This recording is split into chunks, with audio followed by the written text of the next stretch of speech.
morrer amanhã? O livro Se Eu Morrer Amanhã vou trazer uma reflexão interessante. Helena Alberto e a pergunta que transforma a vida. Quero começar essa reflexão falando de algo muito humano. Não é sobre morte, é sobre o que a morte revela. No livro E Se Eu Morrer Amanhã, acompanhamos a história de Helena, uma mulher comum, com uma vida estruturada, previsível, organizada dentro daquilo que socialmente chamamos de vida normal. Casamento, rotina, planos implícitos, a sensação silenciosa de que o amanhã sempre estará ali, até que Alberto morre.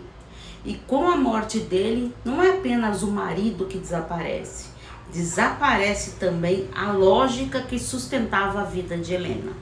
O impacto invisível deste luto.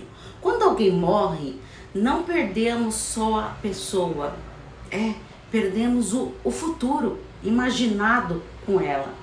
Perdemos versões de nós mesmos. Perdemos até a narrativa que achávamos que era permanente. Helena não enfrenta apenas a dor da ausência, ela enfrenta algo muito mais profundo, o colapso da ilusão de continuidade. Olha que importante isso. A morte de Alberto rasga uma verdade brutal. Não está nada garantido, nada é tão estável quanto parece, a vida não faz contratos, a quebra do piloto automático acontece. Antes da perda, Helena vivia como a maioria das pessoas vive, no piloto automático. Não porque fosse alienada, mas porque o cotidiano anestesiava. A gente acredita que tem tempo, que sempre haverá depois, que os dias se repetirão obedientes, mas o luto tem um efeito psicológico devastador e ao mesmo tempo revelador. Ele interrompe o transe da normalidade. Então, Helena passa a enxergar a própria vida com uma nitidez incômoda. O que antes parecia urgente perde aquela importância. O que antes parecia sólido, revela-se tão frágil. O que antes parecia suficiente começa a soar como um verdadeiro vazio. A consciência que nasce da dor. A morte de Alberto não produz apenas sofrimento, produz consciência. Helena começa a ser assombrada por uma pergunta que o livro inteiro ecoa: e se eu morrer amanhã? Mas agora não como uma abstração filosófica, como uma experiência visceral. Porque quando a morte deixa de ser teoria e vira realidade, algo muda radicalmente. A vida ganha peso, as escolhas ganham urgência emocional, as omissões ganham desconforto. A virada existencial de Helena acontece. Helena começa a perceber algo que quase ninguém admite em voz alta. Muitas pessoas não vivem, apenas mantêm uma vida funcionando. Sabe o famoso sobrevivendo? Ela percebe quantos desejos foram adiados, quantas vontades silenciadas, quantas concessões feitas em nome da estabilidade. A morte de Alberto destrói uma fantasia perigosa, a de que sempre haverá tempo para ser feliz depois. E é nesse ponto que o livro é brilhante, porque não romantiza a tragédia, mas mostra algo muito real. Às vezes, é preciso de um abalo profundo para acordarmos para a própria vida. Olha que interessante isso. E o que o luto ensina, que nada mais ensina. O luto, ele ensina algo que nenhum livro de autoajuda consegue. A vida é agora ou nunca.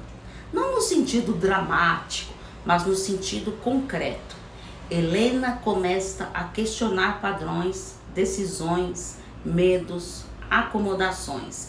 Ela começa a se perguntar: estou vivendo ou apenas existindo? Estou escolhendo ou apenas repetindo? Estão sendo fiel a mim ou apenas funcional? A armadilha da falsa segurança. Antes, Helena acreditava em algo que todos acreditávamos, que a rotina é sinônimo de segurança. Mas a morte, ela mostra que a estabilidade é uma construção frágil, que controle é uma ilusão confortável. Nada nos protege da finitude, mas a consciência dela pode nos proteger de uma vida mal vivida. Agora, a grande transformação psicológica de Helena. O mais interessante não é a tragédia, é o que ela desperta. Helena passa a viver com uma percepção que muda tudo. O tempo não é infinito, a vida não é ensaio. Depois pode não existir mais. E isso não gera desespero, gera lucidez. E lucidez é uma forma profunda de liberdade. Agora, a mensagem silenciosa deste livro é que a história de Helena não é sobre perder alguém, é sobre perder a ilusão de que podemos adiar a própria vida indefinitivamente. É sobre perceber que viver não é apenas manter uma rotina, é ter coragem de fazer escolhas alinhadas com quem somos. Então agora vamos para o plano de ação. Pergunta de hoje. Então quero fechar algo muito poderoso aqui. Imagine-se no lugar da Helena e responda: o que na minha vida hoje só existe porque acredito que sempre haverá amanhã? 2. Que desejos meus venho adiando há anos? 3. Estou vivendo de forma autêntica ou confortável? 4. Que medos governam minhas decisões atuais? 5. O que eu perderia sentido imediato se meu tempo fosse curto? 6. Que relações eu manteria exatamente como estão? 7. O que eu mudaria sem hesitar? 8. Estou expressando meus afetos ou acumulando silêncios? 9. O que significa para mim viver de verdade? 10. Se minha história terminasse amanhã, eu estaria em paz comigo? A pergunta que move esse livro não é sobre morte, é sobre vida. Porque pensar na finitude não é pessimismo, é um chamado brutal à consciência. E talvez a grande lição de Helena seja: não espere a vida te sacudir para começar a viver. Porque afinal, quem cuida da mente, cuida da vida.